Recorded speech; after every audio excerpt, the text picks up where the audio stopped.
গণহত্যা ও গুম খুনের ঘটনায় এবার শেখ হাসিনা ও ওবায়দুল কাদের চরমভাবে ফেঁসে গেলেন। আন্তর্জাতিক আদালতেই হবে তাদের অপরাধের বিচার। বিস্তারিত প্রতিবেদন সহকর্মী জান্নাতের ডেস্ক রিপোর্টে। পিনাকি ভট্টাচার্য বলেন, কাঁঠাল রানী শেখ হাসিনা এবং ওবায়দুল কাদেরের কফিনে শেষ পেরেক পোতার কাজ চলছে। আন্তর্জাতিক অপরাধ বিশেষজ্ঞ টপিক অ্যাডমিন টুইটে জানিয়েছেন, এই মাসের শেষে নেদারল্যান্ডসের আন্তর্জাতিক আদালতে ইন্টারন্যাশনাল ক্রিমিনাল কোর্টে হাসিনা তার সহযোগীদের বিরুদ্ধে মানবতার বিরুদ্ধে অপরাধের মামলা করতে যাচ্ছে।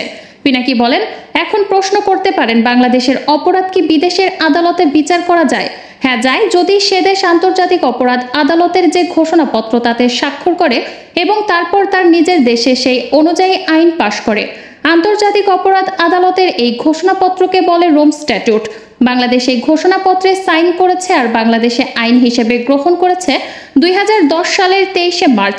এই আইন পাশ করে জামায়াত নেতাদের বিচার করতে চেয়েছিল হাসিনা, কিন্তু পরে তা আর সম্ভব হয়নি, কারণ রোম স্ট্যাটিউট ঘোষণাপত্র লেখা হয়েছিল 2022 সালে, তাই তার আগে অপরাধের বিচার আদালতে হয় না।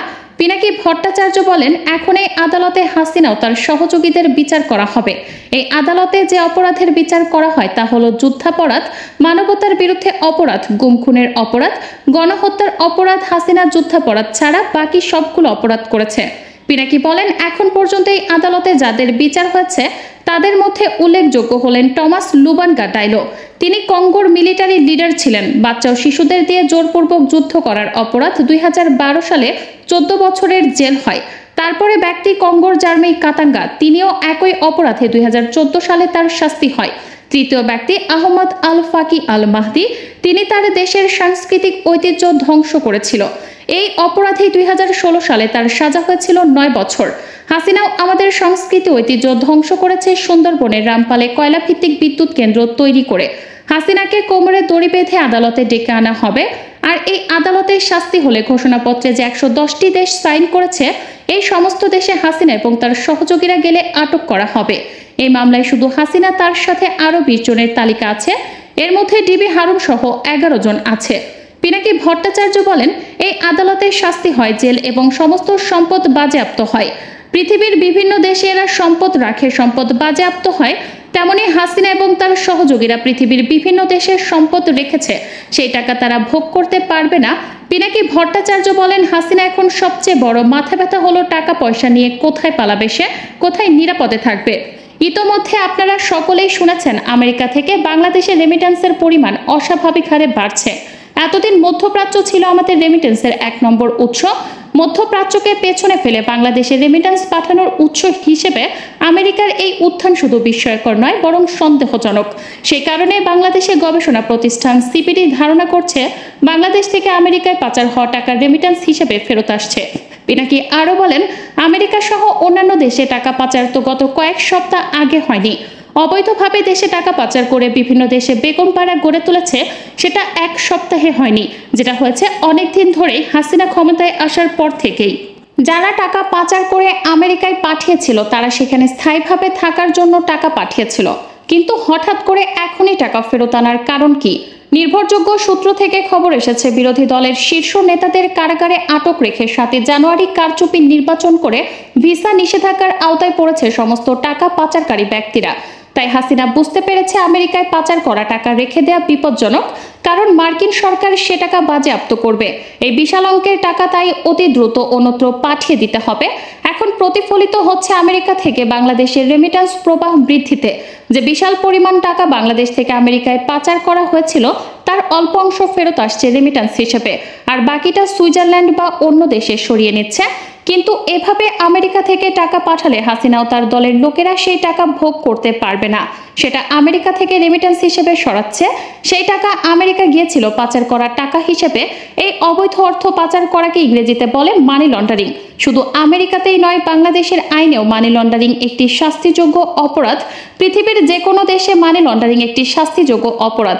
টাকা যেহেতু রেমিটেন্স হিসেবে দেশে পাঠিয়েছেন, তাহলে নিশ্চয়ই ব্যাংকিং চ্যানেলের মাধ্যমে বাংলাদেশের কোনো একটি ব্যাংক অ্যাকাউন্টে টাকা পাঠিয়েছে, অর্থাৎ অ্যাকাউন্ট টু অ্যাকাউন্টে টাকা ট্রান্সফার হচ্ছে। অ্যাকাউন্ট টু অ্যাকাউন্ট খুঁজে বের করা আমেরিকার গোয়েন্দা সংস্থার জন্য খুব সহজ ব্যাপার। পিনাকি ভট্টাচার্য আরও বলেন, আমেরিকার মানি লন্ডারিং আইনে ইউনেস্কোর সেকশন 1956 এর অধীনে সর্বোচ্চ 20 বছরের জেল এবং $5 লক্ষ জরিমানার ব্যবস্থা আছে। ইন্টারপোলের সহযোগিতায় যৌথভাবে টাকা পাচারকারীদের চিহ্নিত এবং গ্রেপ্তার করে নিজের দেশে নিয়ে যাবে।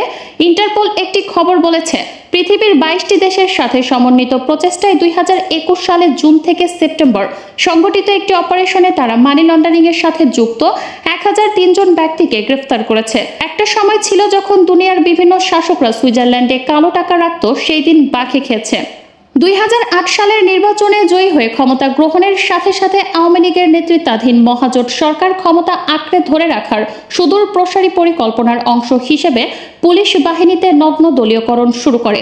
ক্ষমতা গ্রহণের পর প্রথম 4 বছরে পুলিশ বাহিনীতে দলীয় অনুগত 32,000 পুলিশকে নিয়োগ দেওয়া হয়। এর মাঝে শুধু গোপালগঞ্জ জেলা থেকে নিয়োগ দেওয়া হয় 8,000 পুলিশ সদস্য। কোনো নিয়ম নীতির তোয়াক্কা না করে শুধু দলীয় বিবেচনায় আওয়ামী লীগের অনুগতদের নিয়োগ দেওয়া হয়। বিরোধী মতের মানুষের দমন পীড়ন এসব পুলিশ সদস্যদের হাতিয়ার হিসেবে ব্যবহার করার অংশ হিসেবেই এই নিয়োগ দেওয়া হয়। ফ্যাসিবাদী আওয়ামী লীগ সরকার পুলিশ প্রশাসনের নিয়োগের ক্ষেত্রে মুক্তিযোদ্ধা, পুরুষ ও নারী এবং এলাকাভিত্তিক সুনির্দিষ্ট কোটা থাকলেও তা একেবারে উপেক্ষা করে নগ্ন দলীয় বিবেচনাতে নিয়োগ প্রক্রিয়া শুরু করে। ক্ষমতা গ্রহণের পর প্রথম 4 বছরে পরিসংখ্যান অনুযায়ী প্রধানমন্ত্রী শেখ হাসিনার এলাকা গোপালগঞ্জকে কেন্দ্র করে ফরিদপুর, মাদারীপুর, শরীয়তপুর ও রাজবাড়ী এলাকা থেকে 10,000 পুলিশ সদস্য নিয়োগ ও পদোন্নতি দেওয়া হয়।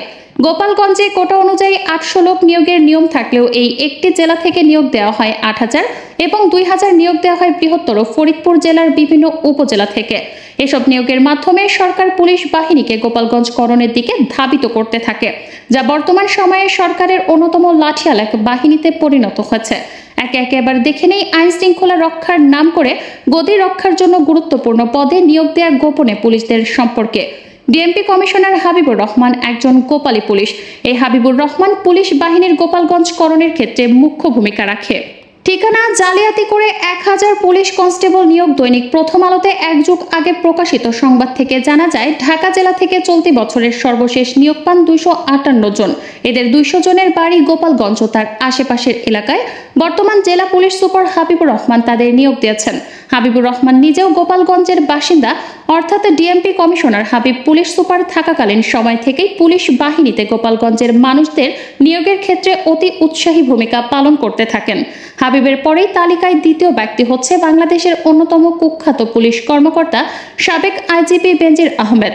গোপালগঞ্জের বাসিন্দায় বেনজির আহমেদকে নিয়ে শেখ হাসিনা তার অনেক ভয়ঙ্কর পরিকল্পনা বাস্তবায়ন করেছে।